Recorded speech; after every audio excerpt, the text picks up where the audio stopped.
யாரெல்லாம் இந்த வீடியோ வந்து மிஸ் பண்ணனவங்களோ அதே மாதிரி ஆல்ரெடி பார்த்தவங்க எல்லாருக்குமே தான் இந்த ஆகஸ்ட் மந்தில் டெலிகாஸ்ட் ஆன பாக்கியலட்சுமி சீரியல் நடந்த சம்பவத்தை இந்த வீடியோவில் வந்து டீட்டெயிலில் வந்து சொல்லியிருக்கேன். ஒரு சில பேர் வந்து டேட் அண்ட் மந்த் பேஸ் பண்ணி பார்ப்பாங்க. ஸோ டிஸ்கிரிப்ஷனில் எந்த டேட் அண்ட் மந்த் அப்படின்னு வந்து மென்ஷன் பண்ணியிருக்கேன், ரெஃபர் பண்ணிக்கோங்க. நம்ம எக்ஸ்பெக்ட் பண்ணாத நிறைய டேர்னிங் பாயிண்டோட தான் இந்த சீரியல் வந்து கொண்டு போயிருக்காங்க. நிதிஷோட கொலைக்கான உண்மையான காரணம் அதே மாதிரி கொலையாளி யாரு அப்படின்றது பாக்கியாவுக்கும் அவங்க ஃபேமிலி மெம்பர்ஸ்க்கு எல்லாருமே சேர்ந்து வந்து ட்ரை பண்ணனால எல்லாமே வந்து வெளிச்சத்துக்கு வந்துடுது. பாக்கியாவோட மனசில் ரொம்ப பெரிய கேள்வி என்னன்னு பார்த்தீங்கன்னா, நிதிஷ் வந்து கொன்னது யாரு, இது ஒரு குடும்ப பிரச்சனையா இல்லை பணம் சம்மந்தப்பட்ட சதி வேலையா, அப்படியும் இல்லைன்னா பழைய பகை எதுவும் இருந்துச்சா அப்படின்றது தான்.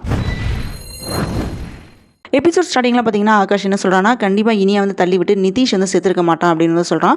சுதாகர் தான் வந்து கொலை பண்ணியிருப்பான் அப்படின்னு பாக்கியாவுக்கு ஒரே சந்தேகமாக இருக்குது. அதுக்கப்புறம் பாக்கியா இனியாட்ட நீ வேலை பார்க்குற இடத்துல நிதிஷ் ஃபேமிலியை பற்றி விசாரிச்சு சொல்லு அப்படின்னு வந்து சொல்கிறாங்க. அதே மாதிரி இனியாவும் மெதுவாக நிதிஷோட பாஸ்ட் வந்து செக் பண்ண ஸ்டார்ட் பண்ணுறாங்க. விசாரிச்சதில் நிதிஷோட அம்மா சந்திரிகாவுக்கு ஆல்ரெடி ஒரு பணக்காரத்தோட மேரேஜ் ஆயிருக்கு. நிதிஷ் வந்து அந்த பணக்காரருக்கு வந்து பிறந்த குழந்தை அப்படின்றது தெரிஞ்சு போயிடுது. அப்போ சுதாகர் வந்து நிதிஷோட அம்மா கம்பெனியில் வந்து வேலை பார்த்த பர்சன் அப்படின்ற எல்லா உண்மையும் வந்து தெரிஞ்சு போயிடுது. சுதாகர் சந்திரிகா வந்து மேரேஜ் பண்ணிட்டு மொத்த ப்ராப்பர்ட்டி இவரோட நேம்ல வந்து சேஞ்ச் பண்ணி ஃபுல் கண்ட்ரோல் வந்து எடுத்திருக்காரு. அதனால தான் அடிக்கடி இவங்களுக்கு வந்து சண்டை வரும் அப்படின்னு எல்லா விஷயமும் வந்து தெரிஞ்சு போயிடுது இவங்களுக்கு. இந்த விஷயத்தை பற்றி இனியா ஃபேமிலியில் சொன்ன உடனே கண்டிப்பாக இதை வந்து சுதாகர் தான் வந்து செஞ்சிருப்பாரு அப்படின்ட்டு நமக்கே வந்து தோணுது இல்லையா.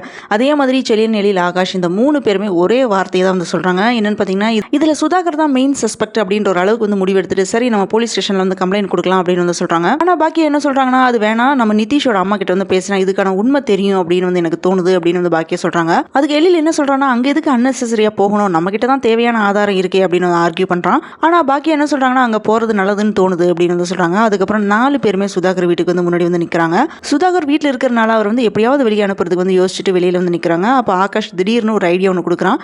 நீங்க சுதாகரோட நம்பரை எங்கிட்ட கொடுங்க அப்படின்னு வந்து சொல்றான்.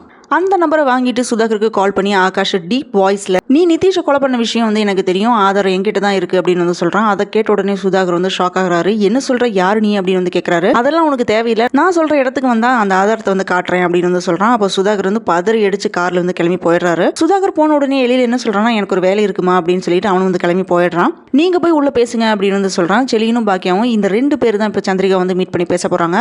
இவங்களை பார்த்த உடனே சந்திரிகா வந்து டென்ஷன் ஆறாங்க. டைவர்ஸ் கேட்டிங்கல்ல, வாங்கி தொலைச்சிட்டு போக வேண்டியதானே, என் புள்ளி அநியாயமா வந்து கொன்னிட்டீங்களே, எனக்கு இருக்கிறதே ஒரே பையன், நான் உங்களை வந்து சும்மா விட மாட்டேன், பழி வாங்குவேன் அப்படின்னு கோவப்பட்டு வந்து பேசுறாங்க சந்திரிகா. அப்போ பாக்கி என்ன சொல்றாங்கன்னா, நாங்க சொல்றது கொஞ்சம் பொறுமையா கேளுங்க அப்படின்னு வந்து சொல்றாங்க. ஆனா சந்திரிகாவுக்கு வந்து சுத்தமா வந்து பொறுமையே இல்லை. இன்னுமே வந்து கேட்க வேணாம், நீங்க வந்து வெளியே போங்க அப்படின்னு பாக்கியை வந்து பிடிச்சு தள்ளுறாங்க. உடனே பாக்கி வந்து கோவப்பட்டு உங்க பையனை கொலை பண்ணது நாங்க இல்ல, சுதாகர் தான் அப்படின்னு வந்து சொல்றாங்க. உடனே சந்திரிகா வந்து ஷாக்கிங் ஆகுறாங்க. பாக்கிய சொன்னது கேட்ட உடனே என் புருஷன் மேலேயே வந்து பழி போடுவீங்களா, அவர் எதுக்கு என் பையனை வந்து கொலை பண்ணணும் அப்படின்னு வந்து கேட்கறாங்க. நீங்க என் புருஷன் மேல வந்து பழி போடாதீங்க அப்படின்னு வந்து கோவப்படுற சந்திரிகா. உடனே பாக்கி என்ன சொல்றாங்கன்னா, நிதிஷ் அவரோட பையன் இல்லைன்றது எங்களுக்கு தெரியும் அப்படின்னு வந்து சொல்றாங்க. எங்களோட குடும்ப விஷயத்தை எல்லாத்தையுமே தெரிஞ்சுட்டு வந்து எங்களை வந்து மிரட்ட பாக்குறீங்களா அப்படின்னு வந்து சந்திரிகா கேட்கறாங்க. அப்படியெல்லாம் இல்ல அப்படின்னு பாக்கிய சொல்லிட்டு சிசிடிவி கேமரால ரெக்கார்ட் ஆன வீடியோ வந்து காமிக்கிறாங்க. அவர் அந்த இடத்துக்கு போனா அவர் தான் வந்து கொலை பண்ணாரு அப்படின்னு அர்த்தமா அப்படின்னு சந்திரிகா வந்து கேட்கறாங்க. அதுக்கப்புறம் கொஞ்ச நேரம் வந்து திங்க் பண்ணிட்டு சுதாகர் நிதிஷ் சொன்னது எல்லாத்தையுமே யோசிச்சு பாக்குறாரு. இந்த பொருளை வந்து விற்க ஆரம்பிச்சிட்டே என் மானத்தை வந்து போகாம விட மாட்டியா, உன்னை கொலை பண்ணிடுவேன், இந்த மாதிரி சுதாகர் வந்து மிரட்டனதை வந்து நினைச்சு பாக்குற சந்திரிகா. உடனே சந்திரிகா என்ன நினைக்கிறான்னா, இவர் தான் வந்து அவனை வந்து கொலை பண்ணிட்டாரா, என் பிள்ளையை நான் வந்து தடுத்து நிறுத்தி இருக்கணும், என் பிள்ளைகிட்ட வந்து பேசி இருக்கணும், நான் தப்பு பண்ணிட்டேனே அப்படின்னு வந்து கதறி அழுகுறாங்க. இப்படிதான் வந்து எபிசோட் வந்து முடிஞ்சிருக்கு. இவ்வளவு நாளா மறைச்சு வச்சிருந்த உண்மை எல்லாமே இன்னைக்கு வந்து வெளிச்சத்துக்கு வந்துருச்சு. ஒரு அம்மாவோட நம்பிக்கையே வந்து உடஞ்சிருச்சு. உங்க லைஃப்ல பண்ணன பெரிய தப்பு அப்படின்ற அளவுக்கு வந்து அவங்க வந்து திங்க் பண்ற அளவுக்கு வந்துட்டாங்க. என்னதான் பணம், அதிகாரம், சொத்து இது எல்லாமே வந்தாலுமே மனசுல இருக்கிற சுயநலம், சந்தேகம், கெட்ட எண்ணம் அது வந்து ஒரு உயிரை கூட வந்து காப்பாத்தாது.